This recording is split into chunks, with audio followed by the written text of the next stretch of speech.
یہ آیت کریمہ آیہ شہد اللہ بہت مشہور آیتوں میں سے ہے، یعنی ذکر و ورد کے لیے بھی تجویز کی جاتی ہے یہ آیت، بزرگان تعلیم کرتے ہیں۔ فکر اور عمل کے لیے تو ہے ہی ہے پورا قرآن، صرف ذکر و ورد کے لیے نہیں ہے، فکر و عمل کے لیے ہے۔ لیکن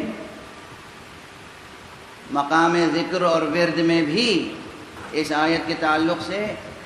ایک بات یہ بتائی گئی ہے، علماء، فقہاء، بزرگان، عرفاء،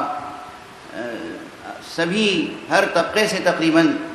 بزرگان نے یہ بات بتائی ہے کہ یہ آیت شہد اللہ مختلف مواقع ہیں اس کی تلاوت کے، ہر نماز کے بعد تلاوت کرنی چاہیے، اور اگر سونے سے قبل، یعنی جب آپ وضو کر کے سونے کے لیے بستر پر جائیں اس وقت اگر اس کی تلاوت کریں اور روز کریں، پابندی کریں۔ اصل چیز ہے کسی بھی عمل کو لگاتار بلا ناغہ انجام دینا۔ تو کہتے ہیں کہ جب روز محشر اٹھے گا وہ شخص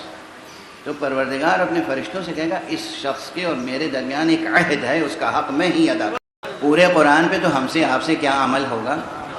کسی ایک آیت سے تو وفاداری کا حق نبھانے کی کوشش کیجئے، پھر دیکھیے وہ آیت، اس کا ذکر، اس کا ورد، اس پر عمل کرنے کا جذبہ، اس کی بنا پر آپ کے توفیقات میں کیسے اضافہ ہوگا۔ توفیقات میں یوں اضافہ ہوگا کہ جس کام کو آپ ناممکن سمجھ رہے ہوں گے وہ بھی سہل اور آسان ہوتا چلا۔ قرآن مجید زندہ وجود ہے اور زندگی بخش ہے، تو اس کے نور میں اگر زندگی بسر کرنی ہے تو پھر غور کرنا ہوگا۔